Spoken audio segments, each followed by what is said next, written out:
questions that I would have is you've made some announcements with regard to a couple of cancers, probable links, and also, but you mentioned trending, and people want a yes or no answer as opposed to probable link or a trend or a statistically significant. How do you relate the two, the difference between a probable link between testicular and kidney cancer and yes it will, or what does this essentially mean to the public?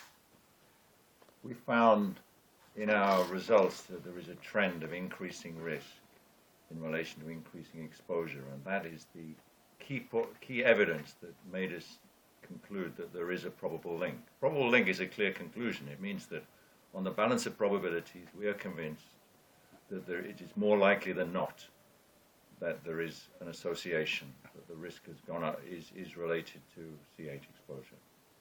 Okay. But now there's some other things that you studied. There were other cancers that did not trend, or there was not a significant difference in. So does that conclude that can you make the other assumption, Dr. Steenland said it's hard to prove a negative, but, so does that mean that that there is no effect at all, or is just simply based on the fact that you can only do so many things that you couldn't conclude a probable link?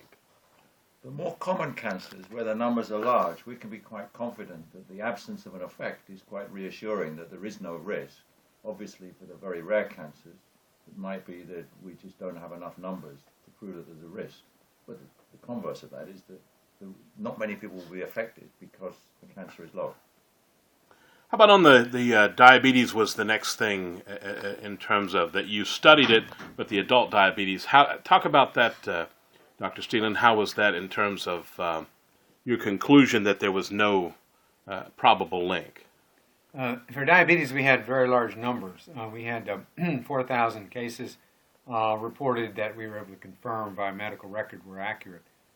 And then we found absolutely no increased risk in those with more exposure compared to those with low exposure. So there is one of the cases where you can be fairly confident there's not a relationship between diabetes and CA.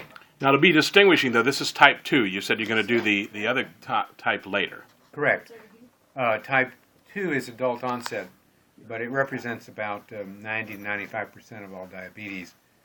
The more rare juvenile onset is type 1 diabetes is actually an autoimmune disease, so the immune system comes into play. And we will be making a report on type 1 juvenile diabetes in July. Okay.